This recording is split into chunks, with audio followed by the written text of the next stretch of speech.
Bismillahirrahmanirrahim. Assalamualaikum warahmatullahi wabarakatuh. Innal hamdalillah nahmaduhu wa nasta'inuhu wa nastaghfiruh wa na'udzu billahi min shururi anfusina wa min sayyiati a'malina. May yahdihillahu fala mudilla lahu wa may yudlil fala hadiya lahu. Asyhadu an la ilaha illallah wa asyhadu anna Muhammadan abduhu wa rasuluh. Rabbi syrah li sadri wa yassir li amri wahlul 'uqdatam min lisani yafqahu qawli. Rabbi zidni ilman warzuqni fahman. Allahumma inna nas'aluka ilman nafi'an wa rizqan tayyiban wa amalan mutaqabbalan wa na'udzubika min ilmin la yanfa' wa min qalbin la yakhsha wa min nafsin la tashba' wa min da'watin la yustajabu laha. Allahumma arinal haqqa haqqa warzuqna ittiba'ah wa arinal batila batila warzuqna ijtinabah. Amin ya rabbal alamin. Oke, seperti biasa pada petang hari ini saya coba untuk mengisi sesi tafakkur bersama. Dan hari ini fenomenanya angin sangat-sangat kencang, ya, suasananya redup, mendung, disertai dengan angin dan curahan gerimis. Tapi tadi sudah habis ya hujannya, gerimisnya, ya, hujan iya, gerimis pun iya. Jadi suasananya pagi, siang, petang, malam teduh ya, karena ini adalah masuk pada musim hujan.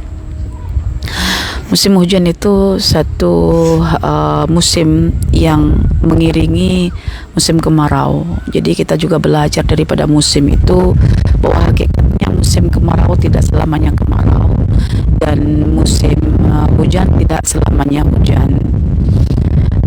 Jika musim kemarau, fenomena alam tidak sama dengan musim hujan. Pernah saya tertanya-tanya dalam Al-Quran mengenai tafsiran Rabbul Masyriqaini wa Rabbul Maghribaini, pemilik dua arah terbit dan pemilik dua arah tenggelam, yaitu tenggelam. Itu saya bertanya, bukannya yang terbit dan tenggelam, terbit dari timur dan tenggelam dari arah barat itu cuma matahari? Itu saya fikirlah, sebab kalau bulan itu kontras, dia terbitnya itu dari arah timur, dari arah barat ya terbitnya. Bila matahari dah tenggelam ke arah barat, maka di situ muncullah bulan gitu. Dia terbit dari arah barat untuk akhirnya tenggelam di arah timur. Tetapi ramai yang mengatakan dua arah terbit itu adalah terbit matahari dan bulan, sedangkan dua arah tenggelam itu adalah tenggelam matahari dan bulan. Tapi ternyata bila saya rujuk dalam beberapa literasi tafsir yang mengutamakan tafsir saintifik, dan itu yang saya akhirnya banyak berguru juga kepada para petani. Bila saya tengok tafsir itu, ketepatan tafsir itu sama seperti apa yang mak saya kata. Jadi ketika tadi itu suasana itu angin sangat bertiup kencang, dan saya duduk di maksudnya di area bawah rumah dan bertepatan dengan tempat-tempat yang ada tanam-tanaman di situ. Mak kata tak apa, dalam seharian ini tempat ini tidak akan kena panas.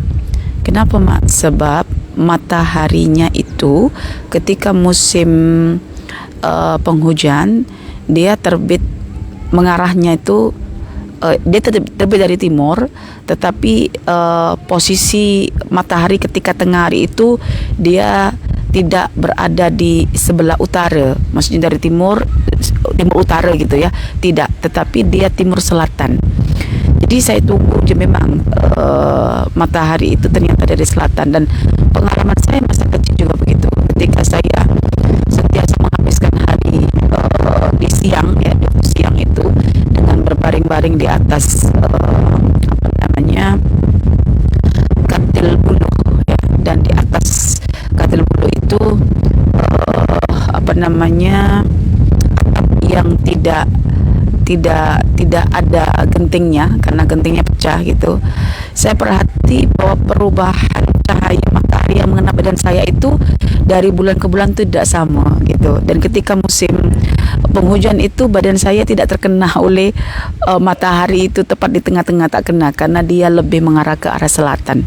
Jadi Masya Allah, kadang-kadang kita tak perasan ya, kita hanya menghafal teori tempat terbit matahari, tempat tenggelam matahari, tapi kita tidak merasai sendiri bagaimana Allah mengaturkan alam ini berubah-ubah tempatnya, estetik, dinamik, tidak estetik. Dan kita akhirnya ketika tidak memperhati, merasai perubahan fenomena itu, akhirnya bila Allah menimpakan satu ujian ke kita, itu kita stuck kat situ, seolah-olah ujian itu bersifat selamanya, abadan ilal abad gitu. Jadi kita lebih banyak bermain-main dengan ujian itu, seolah-olah ujian itu dihadirkan oleh Allah, pertama untuk menyakiti kita, kedua adalah selama-lamanya, sehingga kita timbul putus asa.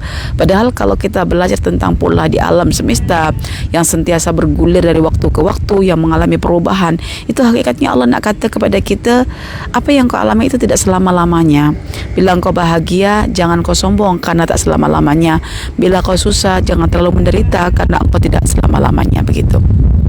Maka Nabi SAW diingatkan ketika sedih dan susah hati karena tidak mendapatkan wahyu daripada Allah, maka Allah menurunkan ayat wadduha wal laili idza saja. Duha tidak selamanya duha, akan datang lail, dan lail ketika sudah pada kemuncak keheningannya, disitulah manusia akan bermunajat kepada Tuhannya untuk menyelesaikan pelbagai urusan-urusan hidupnya yang susah untuk ditanggung, yang susah untuk dihadapi, kecuali dengan bantuan Allah Subhanahu wa taala. Jadi ada masalah, ada solusinya tetapi kembali kepada Allah, bukan akal-akali sendiri. Okey, mungkin puan-puan, tuan-tuan perhatikan ya, tudung saya berkibar-kibar walaupun bukanlah bendera ya, berkibar-kibar itu. Saya melihat bahwasanya semakin kita duduk pada ketinggian, semakin peluang mendapatkan desiran angin untuk mengena diri kita itu semakin kuat gitu. Cumanya secara fitrah lah, misalnya saya kan suami saya bila naik ke rooftop begini, bila terkena angin itu rasa seronok gitu, seronoknya itu angin itu membawa satu kenikmatan ketika menyapa tubuh badan kita, menyentuh kulit kita. Apalagi kalau misalnya mata kita berinteraksi langsung dengan tanaman yang bergoyang-goyang. Tanaman yang indah itu bukan tanaman hias yang mati karena tidak ada gerakan, ya. Kalau kita tengok tanaman yang ia diam, statik, stuck, ya, tidak bergerak, itu kita berpikir ini tanaman hidup ke mati, begitu kan? Tapi indahnya tanaman itu terletak pada lemah gemulai tariannya. Dan ketika tanaman itu menari-nari, bergoyang-goyang, itu tandanya bahwa ada sesuatu yang kita tidak mampu untuk melihat kewujudannya, tetapi kita dapat merasakan kehadirannya, yaitu angin. Seolah-olah tanaman itu berbicara kepada kita. Okey, mungkin Nabi boleh tengokkan. Nampak ya, nampak. Okey, nampak. Seolah tanaman itu berkata kepada kita, inilah ada sesuatu yang menggerakkan saya sehingga engkau nampak keindahan saya ketika bergoyang-goyang, bergerak-gerak, seolah melambai-lambai dengan dedaunan yang menjuntai, gitu kan. Jadi tanaman-tanaman ini hanya berusaha untuk mempresentasikan kehadiran sesuatu perkara yang tidak dapat dilihat oleh mata kepala, tetapi dapat dirasakan melalui hukum kausaliti. Hukum kausaliti adalah hukum sebab akibat, iaitu ketika pokok itu bergerak, menari dengan tarian yang lemah gemulainya itu menunjukkan ada angin. Pola-pola seperti ini sudah sepatutnya juga kita dekatkan pada anak-anak kita untuk mengerti hukum sebab akibat. Akibat karena ada angin dari arah barat, maka pokok-pokok itu menarinya ke arah barat. Ke arah timur. Maksudnya dia bergeraknya ke arah timur, macam ni. Baju saya bergeraknya ke arah timur. Maknanya ini ke timur, dan ini angin daripada barat. Orang Jawa ketika musim tengkujuh, mereka menyebut angin itu bukan angin, tetapi barat. Menyebut dengan istilah barat karena setiap musim tengkujuh itu angin itu berasal dari barat. Maka ada istilah hujan barat. Hujan barat adalah hujan, yaitu air yang dipecah-pecahkan oleh angin dari arah barat sehingga dia menerpa tanah tapi condong ke arah timur. Maknanya sesuatu yang menggerakkan atau menerbangkan air hujan itu dari arah barat, bermakna pola turunnya hujan, ritme hujan itu dia akan condong ke arah timur. Jadi itu hukum yang dikatakan hukum sebab akibat gitu. Disebabkan karena angin, maka pokok-pokok itu menari. Nah, itu yang saya nak kaitkan. Kita melihat bahwasanya tanaman-tanaman itu indah ketika dia menari, bergerak-gerak. Seperti mana juga kapal itu dikatakan indah ketika ia mampu memecah gelombang samudra, begitu.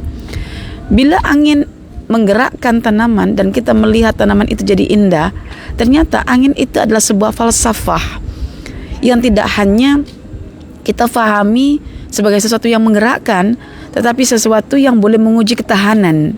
Jadi pokok itu ketika ditiup oleh angin, itu bukan bermaksud untuk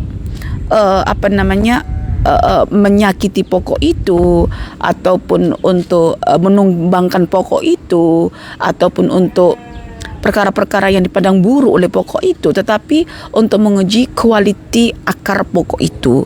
Sehingga kita akhirnya memahami bahwa gerakan angin dari pelbagai musim itu, misalnya dari arah barat dari arah timur ke utara ke selatan, dia adalah untuk mengukuhkan akar itu. Ketika mana misalnya turun hujan dan juga datang angin dari arah barat, biasanya fenomenanya itu musim tengkujuh akan banyak pokok-pokok itu teruji kualitinya.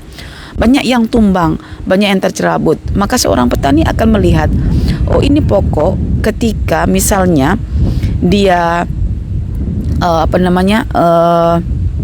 tumbang, tercabut dari akarnya, itu menunjukkan kualiti akarnya tidak memadai.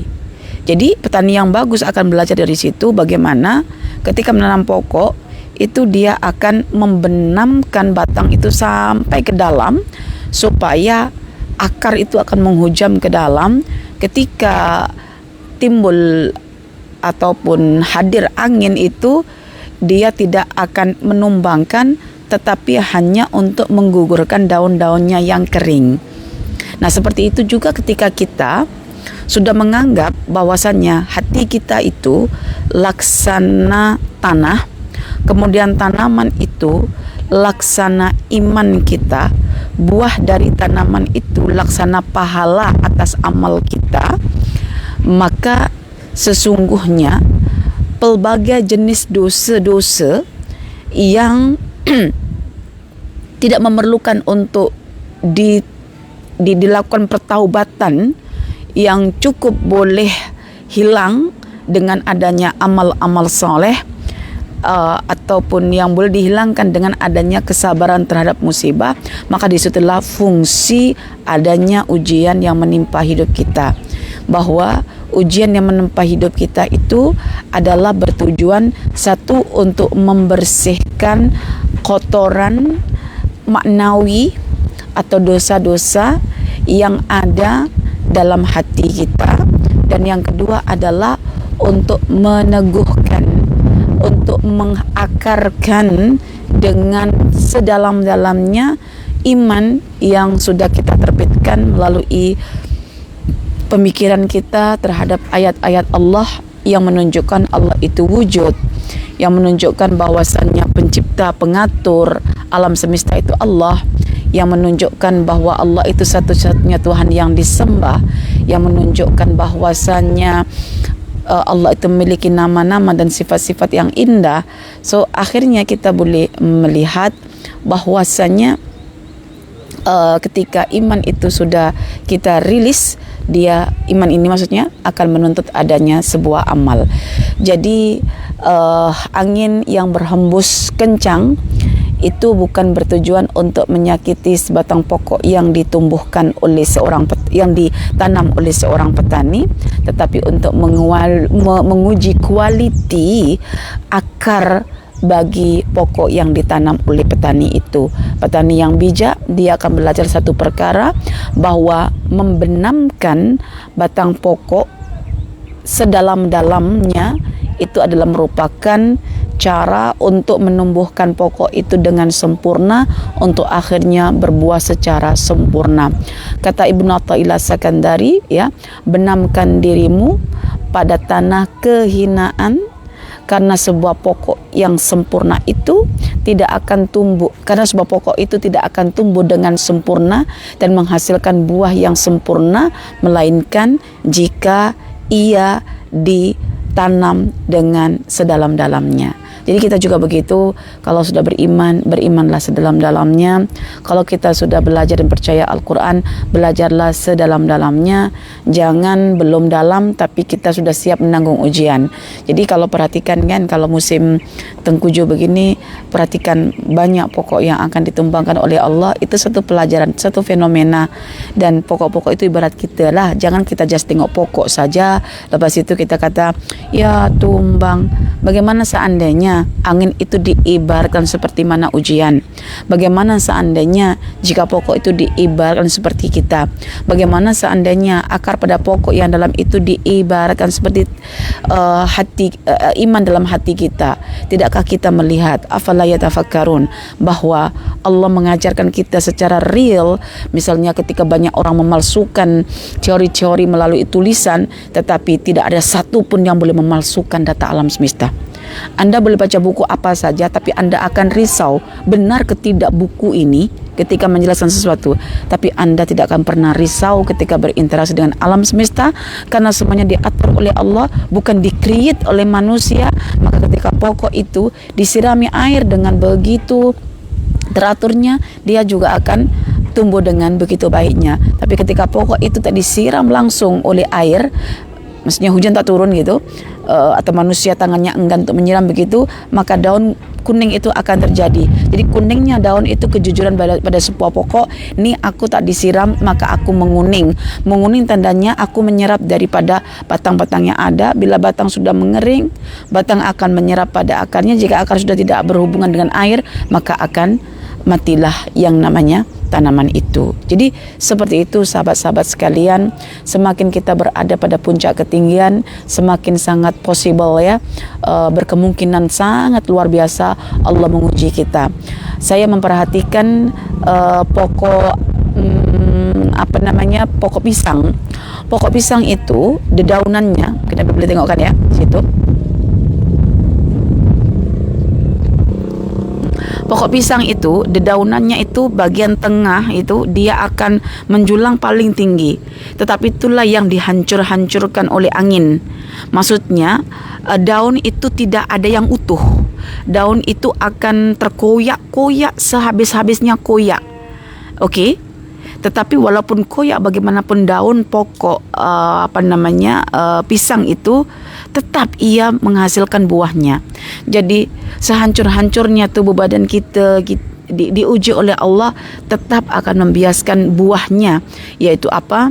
Yaitu amal soleh yang menghasilkan pahala. Jadi kita ini kadang-kadang tidak ready untuk menerima ujian. Tatkala kita menerima ujian, misalnya kita tidak ready menerima konsekuensi ujian, tetapi ketika kita begitu beria-ia untuk mengambil ujian, contoh berlomba-lomba untuk menjadi orang yang terkenal begitu, yang memiliki kemasyhuran dengan kedudukan-kedudukan yang ditawarkan, berlaku perebutan kekuasaan di atas. Padahal semakin ke atas tu semakin possible untuk diuji oleh Allah. Maka perhatikanlah pokok pisang itu, kalau seandainya perempuan balik kampung ke macam mana cuti sekolah anak ini, dia akan yang bahagian atas tu yang akan dikoyak-koyakkan oleh angin itu.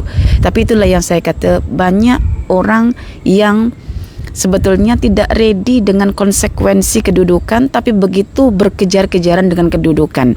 Hidup itu bukan tentang seberapa banyak orang mengenal kita, tetapi seberapa banyak kita memberikan kebahagiaan kepada orang-orang yang kita kenal. Betul tak? Jadi saya menukil perkataan daripada orang bijak bahawa hidup itu bukan tentang seberapa banyak orang mengenal kita, tetapi seberapa banyak kita memberikan manfaat dan juga kebahagiaan pada orang-orang yang kita kenal. Walaupun kita mengenal 5, 10, 20 orang, kita bagi kebaikan untuk mereka, itu lebih baik daripada kita memiliki jutaan followers yang mengenal kita, tetapi tak satu pun kita berikan manfaat untuk mereka. Maka sekali lagi saya katakan, jangan menginginkan kemasyhuran, tetapi azamkanlah dalam hati dan jiwamu untuk memberi manfaat kepada orang yang engkau kenal. Ya, ramai nabi yang tidak disebutkan dalam Al-Quran. Hanya sebagian sahaja yang disebutkan dalam Al-Quran.